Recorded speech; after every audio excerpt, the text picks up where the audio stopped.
में हम इसी गंभीर मुद्दे पर चर्चा करेंगे और इस चर्चा की हम शुरुआत करें उससे पहले आप ये रिपोर्ट देखिए।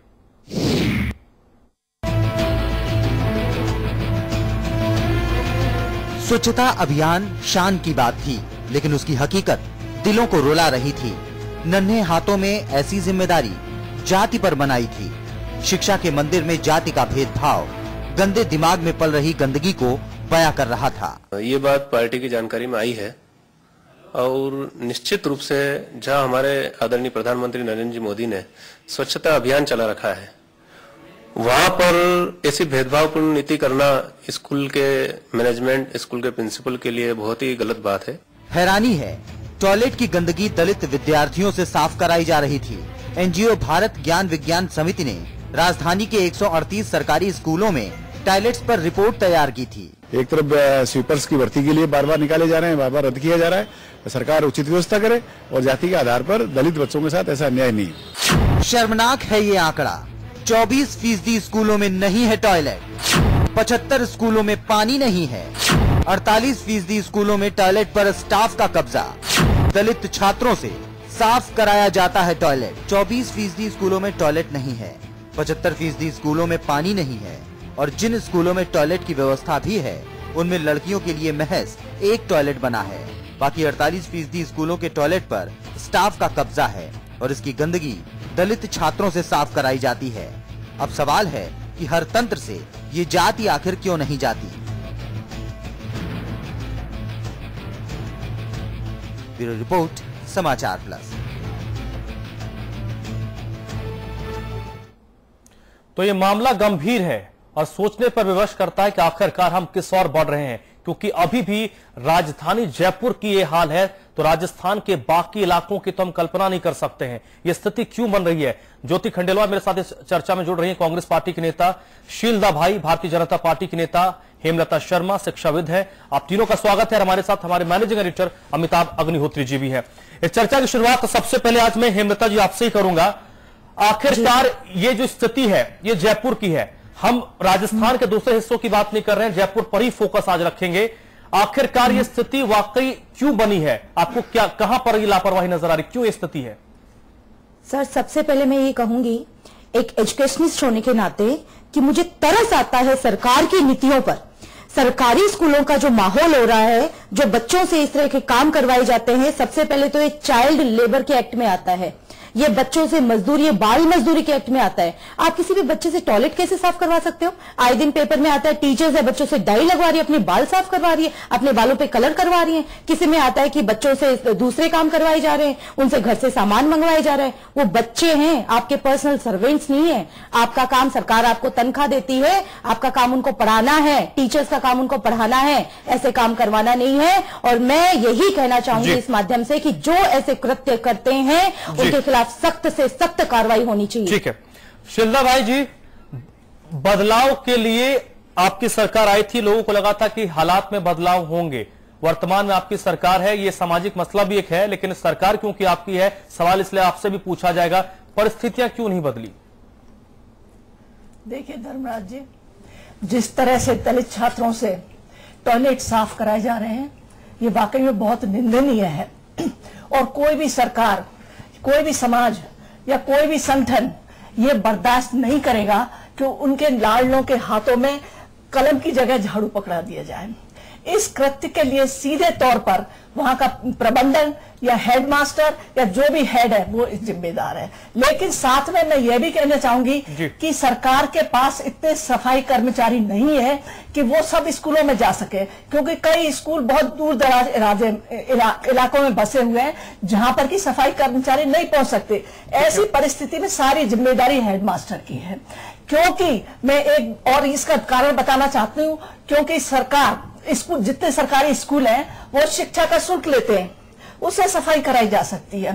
दूसरे, राष्ट्रीय माध्यमिक स्वच्छता अभियान के तहत भी फंड आता है और साथ ही नहीं वो सारे फंड क्या, हमें पता है कि कहां से क्या फंड आता है, बच्चों के अलावा सीधा चाहे तो कई सारी चीजें हो सकती। इसकी जिम्मेदारी सिर्फ और सिर्फ उस संस्था के हेड की है। ठीक है, सिर्फ संस्था के हेड की है, बाकी किसी की नहीं है। ज्योति खंडेलवाल जी, स्थिति क्यों इस तरीके की है? धर्मराज जी, मैं आपको ये कहना चाहूंगी, अभी मुझसे पहले जैसे हेमलता जी ने कहा सख्त कार्रवाई होनी चाहिए, शील धाबाई जी ने ये भी डिसाइड कर लिया कि किसके खिलाफ होनी चाहिए। अब हम तो इस सरकार की तरफ देख रहे हैं कि क्या सरकार ऐसी कोई कार्रवाई करेगी, क्योंकि यहाँ पे जो सरकार पे जो प्रश्न चिन्ह लगता है ना, वो बार बार इसी बात पर लगता है कि ऐसी परिस्थितियां, ऐसी स्थितियां सामने आने के बावजूद सरकार की वो संवेदनशीलता या सरकार का जो अमिताभ जी अपनी बार बार अपनी बात में कहते हैं कि सरकार का वो इकबाल, वो विश्वास, वो क्यों नहीं नजर आता, क्यों नहीं ऐसे लोगों पर कार्रवाई होती। आप कई बार यहाँ पर मुद्दे उठाए जाते हैं समाचार प्लस में भी, बार बार बहुत, मैं यूं कहूंगी कि बिल्कुल ऐसे मुद्दों को यहाँ पर लाया जाता है जो सीधे सीधे सारोकार रखते हैं आज की परिस्थितियों से, और जिसमें डिफाइंड होता है कि कौन इसके लिए जिम्मेदार है। जैसे अभी शील जी ने कहा कि हेड जिम्मेदार है, हेमलता जी ने कहा कि उसमें सख्त कार्रवाई होनी चाहिए। कार्रवाई तो सरकार को ही करनी है, और अगर सरकार की ओर से जब कार्रवाई नहीं होती है तो मुझे लगता है कि ऐसे लोगों के हौसले बुलंद होते हैं कि कुछ भी छप जाए पेपर में, कुछ भी आता है टीवी चैनलों में, फर्क क्या पड़ता है? अभी हौला नहीं, एक मिनट, अभी शोरगुल नहीं, अमिताभ जी को मैं चर्चा में लाऊंगा। अमिताभ जी, ये जो विषय आया है वाकई गंभीर मसला है, सरकार को सोचना होगा। अब नहीं सोचना होगा सरकार को, मेरी बात ही सबसे अलग है तीनों से। अब सोचने की नहीं बात है, ये तो पहले दिन से सोचना चाहिए था। शील धाबाई जी, पहले दिन से सोचना चाहिए था। जहां स्कूल होगा, सुन लो, आगे भी काम आएगा ये तर्क आपके। जहां स्कूल होगा, अध्यापक होंगे, स्टाफ होगा, बच्चे होंगे, वहां क्लासरूम 2 कम हो चल जाएगा, लेकिन टॉयलेट तो चाहिए ना। जैविक जरूरत है, बायोलॉजिकल नीड है, चाहिए ना। टॉयलेट होगा तो उसकी सफाई की व्यवस्था भी होनी चाहिए। ये बात हुकूमत को क्यों नहीं समझ आए? मास्टर को जिम्मेदारी दो, हेडमास्टर को दो, डीआईएस को दो, किसी को दो, अलग सवाल है। मेरा सवाल है, अगर मैं शिक्षा मंत्री हूं राज्य का, तो मैं सोचूंगा मेरे राज्य में अगर 4 लाख स्कूल हैं तो 8 लाख टॉयलेट हैं कि नहीं है, यह सुनिश्चित हो, एक। और अगर 8 लाख टॉयलेट हैं तो उनकी नियमित सफाई के लिए कोई व्यवस्था हो। यह चिंतन का विषय सरकार का नहीं क्या? ये किसका चिंतन का विषय है भाई? ये तमिलनाडु के मुख्यमंत्री चिंतन करेंगे राजस्थान पर, या फ्रांस के राष्ट्रपति आके चिंतन करेंगे झुंझुनू के स्कूल के टॉयलेट का? एक, इसलिए जिम्मेदारी सरकार की। दूसरी बात, क्या सरकार ने अगर सफाई कर्मचारी नहीं दे पाई, सरकार जैसा शील धाबाई जी ने कहा कि सफाई कर्मचारी नहीं है, मान लिया, अगर आप सफाई कर्मचारी नहीं दे पाए तो क्या शिक्षा विभाग ने कोई ऐसी व्यवस्था बना के सारे सरकारी स्कूलों को भेजी कि सफाई कर्मचारी के अभाव में यह विकल्प दिया जा रहा है, इस पर काम कर लो भाई ताकि टॉयलेट साफ रहे? कोई चिट्ठी नहीं जारी की आपने कभी? आपको होश ही नहीं, पता नहीं किस दुनिया में लीन है, तल्लीन है, आनंद का उत्सव मन रहा है। आपने कोई चिट्ठी सर्कुलर जारी किया क्या कि ये टॉयलेट कैसे साफ होंगे? मैं आऊंगा आपके पास, तब तक सोच के रखिए, लिख लीजिए, जिससे प्रामाणिक बात बोल पाए। आपने नहीं किया कोई सर्कुलर जारी। और तीसरी बात, केवल दलित बच्चे ही क्यों छांटे? चौथी बात, मैं अच्छा मानता अगर बच्चे और अध्यापक मिलके रोटेशन तय कर लेते, गांधी जी अपना शौचालय खुद साफ करते थे, कोई बड़ी बात नहीं। 2 बच्चे 4 मास्टर मिलके अपना रोटेशन तय कर लेते, भाई सोमवार को हम ये स्वयं सेवा करेंगे, मंगल को ये, बुध को ये ग्रुप। समझ आती बात? आप सरकार ने कोई इनिशिएटिव लिया नहीं। और 5वीं बात, सबका उत्तर देना शील धाबाई जी आप, 5वीं बात, अगर मैं शिक्षा मंत्री होता तो मेरे पास इतनी बुद्धि है कि मैं चिंतन करता कि टॉयलेट बनना चाहिए, एक, और बनेगा तो सफाई होनी चाहिए नियमित, 2, नहीं तो बीमारियां अपने किस्म की अलग समस्या पैदा हो जाएगी। तो आखिर गांव में स्कूल में सफाई कर्मचारी नहीं है, हर में संभव मान लिया, गांव में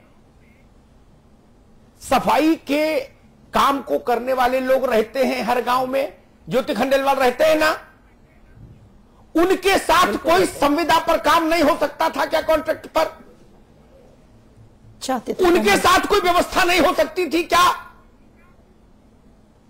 हमने माना आप रोज सीधा भर्ती नहीं कर पा रहे, जो भी समस्या हो आपकी, लेकिन सवाल है प्राथमिकता का। शील दवाई जी, सचिवालय का टॉयलेट गंदा रह सकता है क्या? नहीं ना, लेकिन स्कूल का रह सकता है, क्योंकि वहां गरीब आदमी के बच्चे पढ़ने जाते हैं। आपका बच्चा तो नहीं जाता वहां, ज्योति जी का बच्चा भी नहीं जाएगा वहां, मंत्री जी के बच्चे भी नहीं जाएंगे, सेक्रेटरी साहब के बच्चे भी नहीं जाएंगे। अरे ननकू का और झुनकू का बेटा पढ़ेगा, क्या फर्क पड़ रहा है? टॉयलेट रहे न रहे, यही ना बात है राजनेताओं की। आपका बेटा बेटी जिस स्कूल में पढ़ रहा होता, वहां यह स्थिति होती तो भी आप यही बोलते? नहीं बोलते। शील दवाई जी, मैंने 5 प्रश्न उठाए, उनका उत्तर दे दिए। सरकार की तरफ से क्या कहना चाहते हैं? देखिए अमिताभ जी, पहली बात तो मैं ये कहना चाहती हूँ, जितने भी ये सरकारी स्कूल 138 जो आंकड़ा बताया है, ये भारतीय जनता पार्टी के 1.5 साल के शासन में तो नहीं आए। गहलोत सरकार ने रेवड़ियां बांटने के तहत ताबड़तोड़ इतने स्कूल खोल दिए, उन्होंने जहां बिल्डिंग मिली स्कूल खोल दिए। ये देखा ही नहीं कि बच्चों के बैठने का प्रबंधन है कि नहीं, बच्चों के लिए टॉयलेट्स हैं कि नहीं, और एनओसी जारी कर दिए। और दूसरी बात ये कि सरकार, इन्होंने अभी जो स्वच्छता अभियान चल रहा है और जो सर्व शिक्षा अभियान चल रहा है, उसके तहत 500 रुपये निर्धारित कर दिए हैं, और निकाय को भी आदेश दे दिए गए हैं कि यथासंभव हो सके किसी भी प्रकार से इन पर ध्यान दिया जाए। और मैं ये भी कहना चाहूंगी, क्या बोल रही, मैं समझ नहीं पा रहा, आपकी तर्क ही नहीं समझ पा रहा। गहलोत सरकार का रोना कब तक रोएंगे? 5 साल तक? नहीं, क्या मजाक है भाई? उससे नहीं खोले अमिताभ जी, ये भारतीय जनता पार्टी सरकार ने नहीं खोले। ताबड़तोड़ जो स्कूल खुले बिना देखे हुए, उनको वेरिफिकेशन किए बिना एनओसी नहीं। शील दवाई जी, तर्क नहीं, शील दवाई जी, तर्क नहीं चलेगा, ये तर्क नहीं चलेगा मेरे मंच पर। क्यों? पूछ लीजिए। अगर एक रेल मंत्री ट्रेन चला जाए तो दूसरा रेल मंत्री आए, वो कहीं मुझसे पूछ के चलाई थी ट्रेन, एक्सीडेंट हो मेरी सेहत पर फर्क नहीं, क्योंकि ये तो दूसरे रेल मंत्री। ये तर्क है क्या? कहना चाह रही हूँ, तर्क मत दीजिए, मैं यही कहना चाह रही हूँ, तर्क मत लाइए। नहीं, मैं यही कहना, मेरी पूरी बात सुन लीजिए अमिताभ जी, मेरी पूरी बात सुन लीजिए कि जो स्थिति थी उनको सुधार करने के लिए भारतीय जनता पार्टी प्रयास कर रही है। ये सर्व शिक्षा अभियान के तहत 500 अरे कोई शिक्षा अभियान हो, दलित के बच्चों से आप टॉयलेट साफ करवाएंगे? कोई अभियान हो, अपने बंद रखिए बिल्कुल गलत बक्से में अभियान, उन अभियानों को ओढ़ों के बिछाओ। गलत है। शील दवाई जी, मुझे माफ करिए, कोई भी सरकार नहीं, शील दवाई जी, शील दवाई जी माफ करिए, ऐसे अभियानों को ओढ़े के बिछाएं जिनमें गरीब आदमी का बच्चा इसलिए टॉयलेट साफ करे कि वह निचली जाति से आता है। इससे ज्यादा अपमानजनक कुछ हो नहीं सकता। इस सबके माथे पर कलंक है। जी हेमलता जी कुछ कहना चाह रहे थे? शील दवाई प्लीज। सर आप इनके तर्क तो सुनिएगा। आप ये इनसे पूछिए कि अगर आपकी सरकार नहीं संभाल सकती तो इस्तीफा दे दें। आप एजुकेशन को कहां संभाल रहे हैं? आप लोग कहां संभाल रहे हो? कांग्रेस पे ही ठीकरा फोड़ते रहोगे क्या? क्या किया? कांग्रेस में ठीकरा फोड़ते रहोगे क्या? मैं तो ये बोल रही हूँ, प्राइवेट सेक्टर में क्यों नहीं देते एजुकेशन को? आपकी बात आ गई, शील दवाई जी आपकी बात आ गई। मैं इसमें टेक्निकल बात ले आऊं। ज्योति खंडेलवाल, आप जयपुर की मेयर भी रही, ठीक है ना? ये सारा जो रिपोर्ट है ये जयपुर की है, ठीक? ये जयपुर की रिपोर्ट है, झुंझुनू और झालावाड़ और जैसलमेर की नहीं। वहां तो क्या हो रहा होगा भगवान मालिक। ये राजधानी की रिपोर्ट है।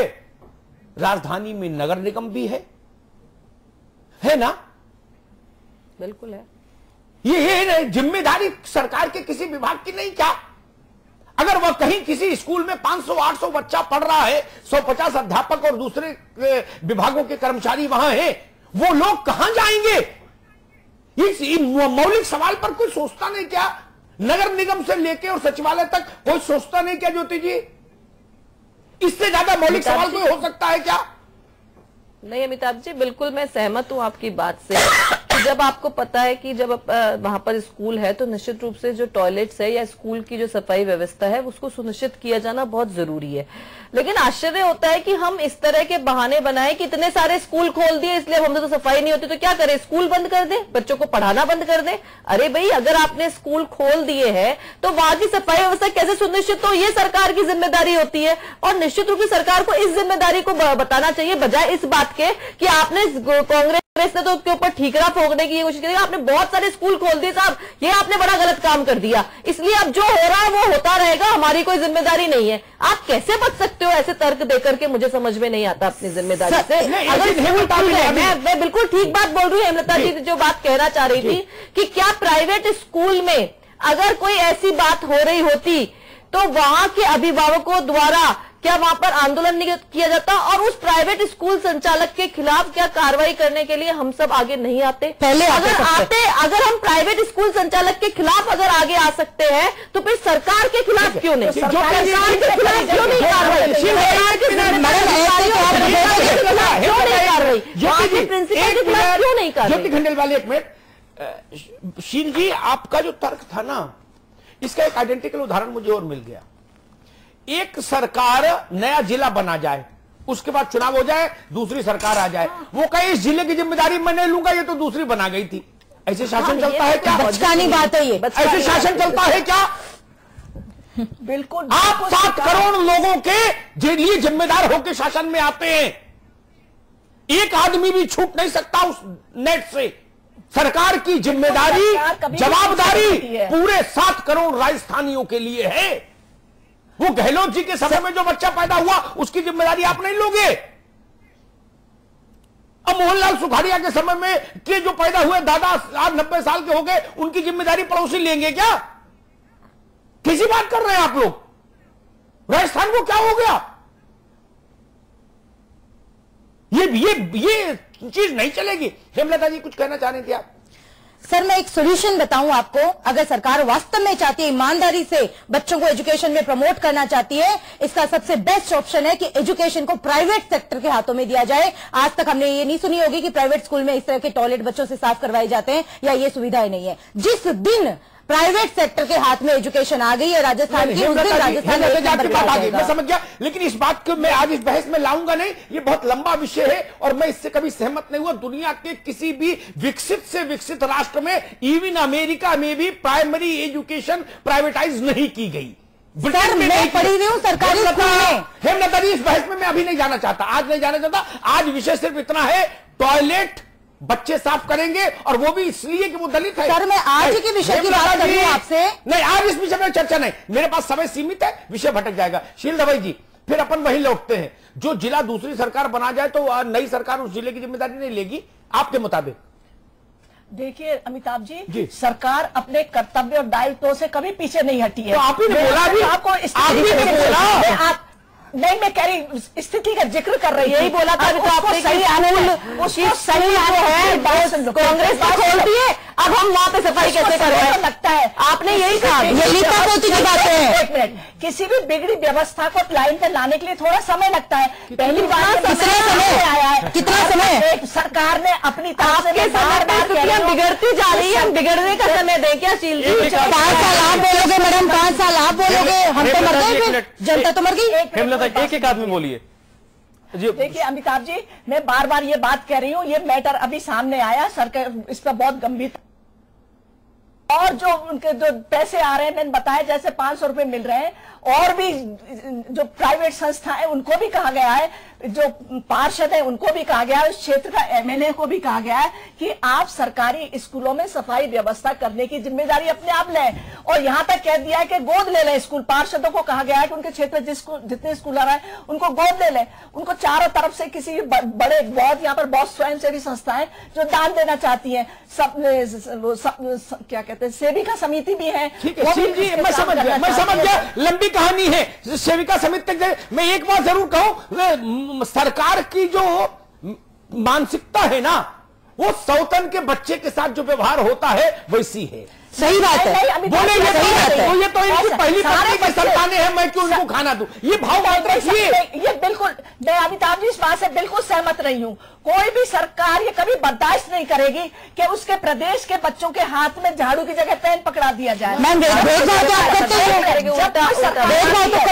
जब सरकार आती है, जिस रूप में उसको मिलती है, जिन समस्याओं के साथ मिलती है, सरकार की प्राथमिकता होती है कि उन समस्याओं का समाधान करें। मोदी जी जब प्रधानमंत्री बच्चों के हाथ में एक मिनट सुन लीजिए मेरी, एक मिनट सुन लीजिए सर, ये दोगला व्यवहार तो हमेशा करते आए हैं। एक मिनट, दोगला व्यवहार तो हमेशा करते आए हैं। जब सुन लीजिए मेरी, जब प्रधानमंत्री नरेंद्र मोदी ने सत्ता संभाली थी, उनकी प्राथमिकता में सफाई थी, टॉयलेट उन्होंने जोर दिया था उस अभियान का। बहुत अच्छा देख रहे हैं, एक मिनट, बहुत अच्छा देख रहे हैं। आप जो बात कह रही हैं, नहीं, यहाँ पर कलम के जगह झाड़ू है, ये तो एक मैटर है ही, उसमें दलित बच्चों के हाथ में झाड़ू है, ये भी एक पहलू है, ये बड़ा मुद्दा है, बिल्कुल निंदनीय है।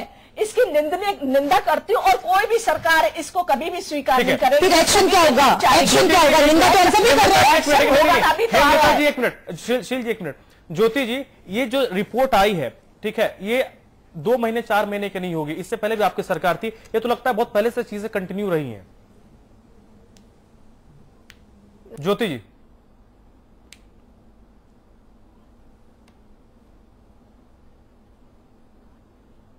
ज्योति जी की आवाज हम तक नहीं आ रही है।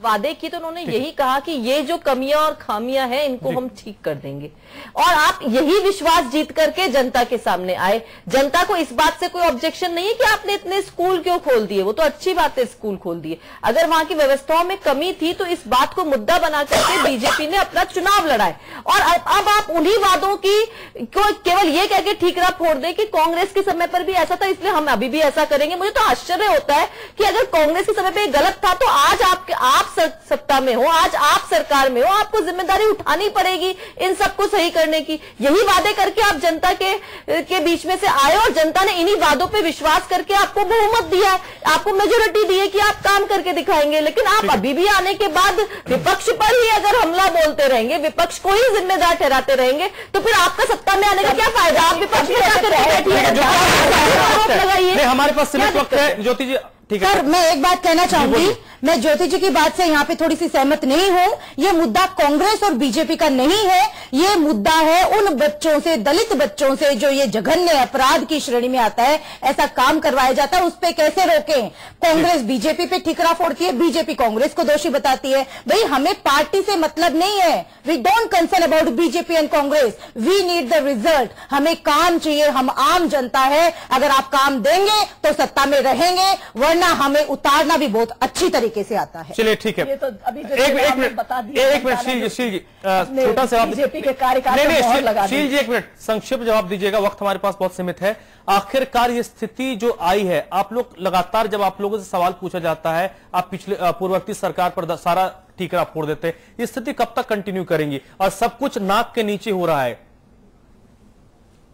देखिए धर्मराज जी, पिछली बातों से सीख कर ही आदमी आगे बढ़ता है। जो कमियां हैं उनको दुरुस्त करने का प्रयास किया जा रहा है, और मैं बार बार कह रही हूं कि अभी ये मैटर सामने आया है, इसमें जांच होगी, और जो भी अपराधी हैं, जो भी प्रधान या संस्थापक जिन्होंने दोषी पाए जाएंगे, उनके खिलाफ सरकार कार्रवाई करेगी। मैं फिर कह रही हूं कि कोई भी सरकार ये कभी भी नहीं चाहेगी कि उनके चलिए जांच वक्त हमारा खत्म हो गया है। जांच का दायरा जयपुर नहीं रखिएगा, पूरे राजस्थान को भी रख लीजिएगा। अमिताभ जी, संपादकीय टिप्पणी। अच्छा, मैं बड़ा हैरान होता हूं कई बार, शील दबे जी, फर्जी मार्कशीट बनवा के लोगों ने पंचायत का चुनाव लड़ लिया, जीत लिया। ये मैं बताऊं, दलित बच्चों से टॉयलेट साफ कराए जा रहे हैं जयपुर में, प्रदेश की राजधानी में, ये अमिताभ अग्निहोत्री बताएं तो सरकार क्या करेगी? मैं बताता हूं तो सरकार कहती है हाँ देखिए आपका बड़ा आभार, वो बहुत आपने ध्यान में लाया, अब हम देखेंगे। तो कर क्या रहे हैं हम ये अपने पूछे? इतना बड़ा अमला जो है सरकारी बाबुओं का, लाखों कर्मचारी हैं, ये क्या करते? ताश खेलते हैं? क्या करते हैं भाई? जब सब हम ही को बताना है, सत्यनारायण की कथा हमको ही पढ़नी है, तो सरकार क्या पंजीरी खाने के लिए रखी है? काहे के लिए रखी है ये तो बताओ मुझे, कोई समझाए बुद्धिमान। ये सरकार पंचामृत ग्रहण करने के लिए रखी, प्रसाद ग्रहण करने के लिए?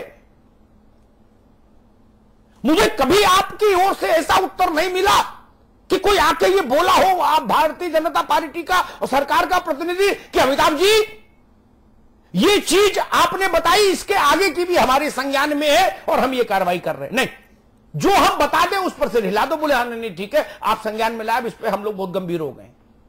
मेरा सवाल है, जहां मुख्यमंत्री रहते हैं, जहां रहती हैं, जहां गवर्नर रहते हैं, जहां पूरी सरकार रहती है, बाबू चपरासियों का लाखों का पूरा जो संचालन केंद्र है वो जयपुर है, चीफ सेक्रेटरी वहां है, सारा सिस्टम वहां से गवर्न होता है, उस शहर में अगर ये हालत है तो झुंझुनू और बाड़मेर का करवा के लाऊं, चेहरा खराब हो जाएगा, मुंह दिखाने लायक नहीं रहेगा राजस्थान दुनिया में। अगर जयपुर में ये हाल है तो पिछड़े इलाकों में क्या हो रहा होगा हमको पता नहीं। मैं तो हैरान होता हूं, इतनी मासूमियत सरकार की, कई बार मन करता है इस मासूमियत पर कुर्बान हो जाए आदमी। भाई क्या करे, इतनी मासूम। आहा, बोले अच्छा आदमी को भूख लगती है, आपने संज्ञान दिलाया, अब हम देखेंगे कि आदमी को भूख भी लगती है। आपको नहीं पता था? आपको नहीं पता आदमी रोटी खाएगा? आपको नहीं पता आदमी को शौचालय की जरूरत होगी? ये पता नहीं था क्या? ये समाचार प्लस बताए तो समझ आएगा। और शौचालय होगा तो उसकी सफाई की कोई व्यवस्था होनी चाहिए। साल भर हो गया ना आपकी सरकार को, ज्यादा समय हो गया। क्या आपके लोगों ने जाके पूछा स्कूल में कि भैया शौचालय है? हां है, नहीं है तो बनवाइए, और अगर है तो उसकी सफाई की क्या व्यवस्था है? किसी ने पूछा? किस गेम में लगे हैं आप लोग? लूडो खेल रहे हैं, अंताक्षरी खेल रहे हैं, सांप सीढ़ी खेल रहे हैं, क्या कर रहे हैं? किसमें व्यस्त है ये तो बताओ भाई जनता को। हम आपकी व्यस्तता ही जान लें तभी हम धन्य हो जाएंगे। ये सामान्य बातें समझ नहीं आती किसी को। बोले अच्छा वहां बिजली नहीं आ रही, आपने बताया अब हम ध्यान देते। आपको नहीं दिख, आपके लोगों को नहीं दिखता बिजली नहीं आ रही? आपके लोग क्या लंदन में रहते हैं? जयपुर वाले कहां रहते हैं? उसी शहर में रहते हैं जहां मैं हूं। पानी नहीं आए तो मैं बताऊं, बिजली नहीं आए तो मैं बताऊं, सड़क टूटी हो तो मैं बताऊं। अगर सरकार के कर्मचारी और बीजेपी के कार्यकर्ता दोनों क्या कर रहे हैं ये तो पूछना पड़ेगा ना शील जी। क्या कर रहे हैं? दोनों सो रहे हैं एक साथ? तो मेरा अनुरोध है इस निद्रा से जाग जाइए। ये तो सामान्य चीजें हमको बताने की जरूरत ही नहीं पड़नी चाहिए थी। इतनी बड़ी बात आपको पता ही नहीं, सरकार को पता ही नहीं, क्योंकि ये मेयो कॉलेज नहीं है, ये कोई राजस्थान का नामी गिरामी प्राइवेट स्कूल नहीं जहां बड़ों के बच्चे पढ़ते हैं। यहां ननकू का बेटा जाता है, यहां जुम्मन का बेटा जाता है, इसलिए चिंता की जरूरत ही नहीं। तकिया लगाओ सो जाओ, यही ना। और जब कहीं बहस में हो तो कह दो गहलोत सरकार। मुझे बता दीजिए चुनाव की अधिघोषणा जारी होने तक, अधिसूचना नए अगले चुनाव की, आप लोग यही बोलेंगे कि गहलोत सरकार ऐसा कर गई?